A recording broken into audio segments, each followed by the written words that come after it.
Lavrov, Russian victory inevitable.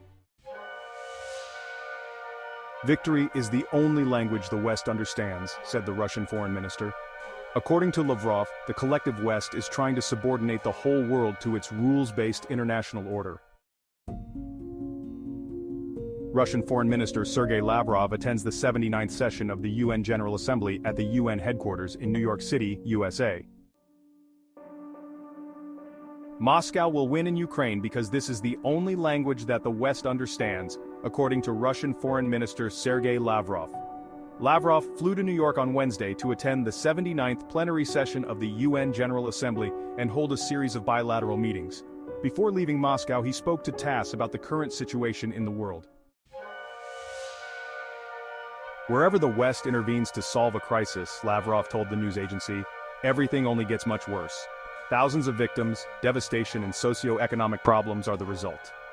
In my many years of work on the international stage, there has not been a single case in which the intervention of the West has done anything good. And now we are seeing the same thing with Ukraine and the Israeli-Palestinian conflict. When asked how this problem could be solved, Lavrov replied directly, "With a win, they don't understand any other language." He continued, "And this victory will be won. We have not the slightest doubt about that," said the experienced Russian diplomat. "We have truly united in the face of the war that the West has unleashed against us with Ukrainian help." According to Lavrov, the collective West is trying to subordinate the whole world to its rules-based international order, a concept launched by the United States and its allies about a decade ago. No one has ever specified what these rules could look like, Lavrov said, apart from the fact that Washington can do whatever it wants in Afghanistan, Iraq, Syria, Libya, the Balkans, Ukraine, the Caucasus, Central Asia, or the South China Sea. They tried to behave like a hegemon everywhere, like an elephant in a china shop, Lavrov told TASS. In Afghanistan, they declared the fight against terrorism a mission. When they fled after 20 years, there were many more terrorists there. In Iraq, they destroyed a normal, stable country, not to mention Libya, which was prosperous, he added.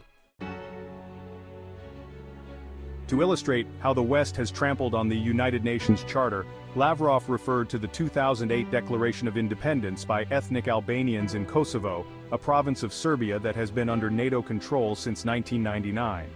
The United States supported the Declaration of Independence and described it as self-determination. They had put pressure on the United Nations Supreme Court to rule that such declarations did not require the approval of the central government, according to the Russian diplomat. However, when a referendum was held in Crimea, unlike Kosovo, after the United States-backed coup in Kiev in 2014, the West rejected the principle of self-determination, insisting instead that the territorial integrity of Ukraine was of paramount importance.